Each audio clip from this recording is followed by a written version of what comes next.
विद्यार्थी मित्रों, good morning. आज हम हिंदी का चौथा प्रकरण कर्ण का जीवन दर्शन पद्य के बारे में सीखेंगे। कवि है रामधारी सिंह दिनकर। रामधारी सिंह दिनकर का जन्म बिहार के मुंगेर जिले के सिमरिया नामक गांव में एक किसान परिवार में हुआ था। उन्होंने प्रारंभ की शिक्षा मुंगेर में तथा उच्च शिक्षा पटना में प्राप्त की। पटना विश्वविद्यालय से स्नातक की उपाधि प्राप्त करके कुछ समय तक अध्यापन कार्य भी किया। दिनकर जी सीतामढ़ी में सब रजिस्ट्रार और मुजफ्फरपुर कॉलेज में हिंदी विभाग के अध्यक्ष पद पर रहे। वे भागलपुर विश्वविद्यालय के उप कुलपति और भारत सरकार की हिंदी सलाहकार समिति के अध्यक्ष पद पर भी रहे। दिनकर जी की सबसे बड़ी विशेषता है अपने देश और युग के प्रति जागरूकता। कवि ने तत्कालीन घटनाओं, विषमताओं का खुलकर चित्रण किया है। उनकी वाणी में शक्ति है, ओज है। उनकी कविता में शोषित और पीड़ित वर्ग की व्यथा और उसमें से मुक्ति का संघर्ष है। उर्वशी, रश्मिरथी, रेणुका, हुंकार, रसवंती, कुरुक्षेत्र उनकी काव्य कृतियाँ हैं। उर्वशी के लिए उन्हें सन 1972 का ज्ञानपीठ पुरस्कार मिला है। संस्कृति के 4 अध्याय उनका चिंतन ग्रंथ है, जिसे साहित्य अकादमी पुरस्कार से सम्मानित किया गया है। अर्धनारीश्वर, मिट्टी के और आदि उनकी प्रमुख गद्य रचनाएं हैं। उनका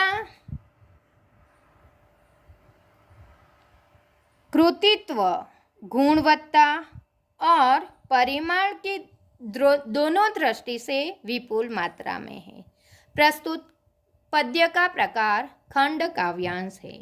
प्रस्तुत खंड काव्यांश में रश्मिरथी महारथी कर्ण के करुण किंतु भव्य जीवन की मीमांसा करने वाला खंड काव्य है। सारे अन्यायों को सहकर कर्ण जन्मजात महानता पर पुरुषार्थजन्य महानता प्राप्त करता है। अंत में जब पांडव श्रेष्ठ के रूप में सब कुछ प्राप्त करने का प्रलोभन सामने आता है, तब भी वह अविचलित रहता है और जिसने आज तक उनको साथ दिया, उस मित्र कर्ण को किसी भी मोड़ पर वह छोड़ना नहीं चाहता। कृष्ण कर्ण को पांडवों के पक्ष में ले जाने के लिए उससे मिलते हैं। उस कथा प्रसंग का वर्णन इस काव्यांश में किया गया है। कर्ण कौन है वह हम जानते हैं कि कर्ण एक दानवीर है। कर्ण को हम दानवीर के रूप में पहचानते हैं, लेकिन कर्ण का जीवन कैसा है? कर्ण की माता कुंती है। कुंता माता ने दुर्वासा ऋषि के वरदान से कुंवारावस्था में पुत्र प्राप्त किया। लोक निंदा के भय से उन्होंने उनका त्याग कर दिया। उसे एक पेटी में बंद करके नदी में बहा दिया। दुर्योधन की दासी ने उसे अपने घर लाकर उसे पाल पोसकर बड़ा किया। इसी कारण कर्ण दासी पुत्र के नाम से भी पहचाना जाता है। कर्ण दानवीर है। वह अपनी धन संपत्ति का संग्रह करना नहीं चाहता। वह वीर भी है। वह अपनी धन संपत्ति का दान करके गरीबों को सहायता करता है, गरीबों का उद्धार करता है। उसे धन संपत्ति की आवश्यकता नहीं है। उसे राज्य सिंहासन की भी कोई लालसा नहीं है। जब श्री कृष्ण उसे अपने पक्ष में ले जाने के लिए आते हैं, उसे पांडव पक्ष में रहकर युद्ध करने के लिए समझाने आते हैं, तब उसे तरह तरह का प्रलोभन देते हैं। उसे राज्य का प्रलोभन देते हैं, हीरे मोती का प्रलोभन देते हैं, लेकिन कर्ण उसे साफ साफ कह देते हैं कि हे कृष्ण, मुझे ऐसे वैभव विलास की कोई चाहना नहीं है। मैं तो सिर्फ यही चाहता हूँ कि मेरे हाथ से दान रूपी सरिता बहती रहे और हमेशा गरीबों का भला करती रहे। सबसे पहले हम काव्य का गान करेंगे। विद्यार्थी मित्रों, आप भी मेरे साथ साथ काव्य का गान करना। वैभव विलास की चाह नहीं, अपनी कोई परवाह नहीं, बस यही चाहता हूँ केवल, दान की देव सरिता निर्मल, करतल से झरती रहे सदा, निर्धन को भरती रहे सदा। तुच्छ है राज्य क्या है केशव, पाता का नर कर प्राप्त विभव, चिंता प्रभुत अति अल्पहास, कुछ चाकचिक्य कुछ क्षण विलास, पर वह भी यही गवाना है, कुछ साथ नहीं ले जाना है।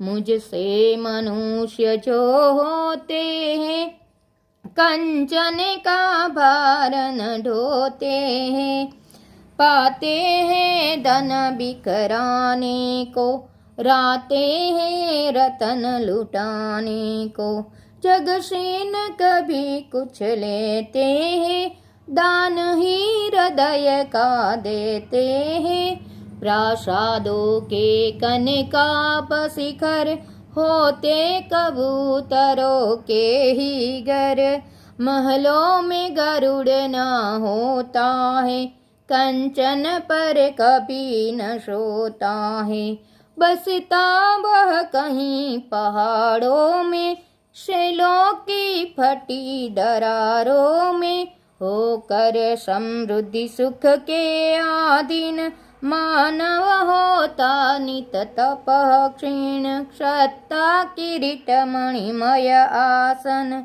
करते मनुष्य का तेज हरण।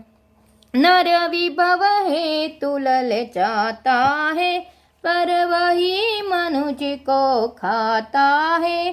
चांदनी पुष्प छाया में पल, नर भले बने सुमधुर कोमल, पर अमृत क्लेश का पिए बिना, आतप अंधड़ में जिए बिना, वह पुरुष नहीं कहला सकता, विघ्नों को नहीं हिला सकता।